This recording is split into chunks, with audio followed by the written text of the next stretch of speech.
आंबेडकर म्हणतात की अजूनही आमच्यामध्ये संभ्रम निर्माण झालेला आहे आणि पवार म्हणतात 6 मार्चपर्यंत. प्रकाश आंबेडकर हे सन्माननीय नेते आहेत वंचित बहुजन आघाडीचे. आमचा आणि त्यांचा उत्तम संवाद सुरू आहे. प्रत्येकाला आपला पक्ष वाढावा, आपल्या कार्यकर्त्यांना उमेदवारी मिळावी यासाठी काही गोष्टी कराव्या लागतात. आम्हीही करतो, तेही करतात. आमच्यामध्ये हुकुमशाही विरुद्ध लढण्याच्या संदर्भात कोणतेही मतभेद नाहीत. मग ते माननीय शरद पवार असतील, माननीय उद्धव ठाकरे साहेब असतील, नाना पटोले असतील किंवा बाळासाहेब थोरात असतील, काँग्रेसचे नेते कोणी असतील. आमचं सगळ्यात पहिले ध्येय आहे महाराष्ट्र आणि देश हा हुकुमशाही मुक्त करायचा. भारतीय जनता पक्षानं डॉक्टर बाबासाहेब आंबेडकरांची विचारधारा, त्यांनी निर्माण केलेलं संविधान हे पायधळीत तुडवण्याचं काम सुरू केलं आहे.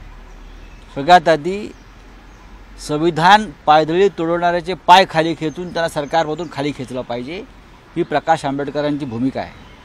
आणि त्यासाठी सगळ्यांच्या एकीची वज्रमूठ आवश्यक आहे. आम्ही उद्या 6 तारखेला एकत्र बसतो आहोत आणि मला खात्री आहे की प्रकाशजी हे राष्ट्रीय प्रवाहात सामील असल्यामुळे ते पूर्णपणे देशाच्या जनमानसाचा अंदाज घेऊन, माहिती घेऊन इंडिया आघाडी, महाविकास आघाडी यांच्यासोबत राहतील.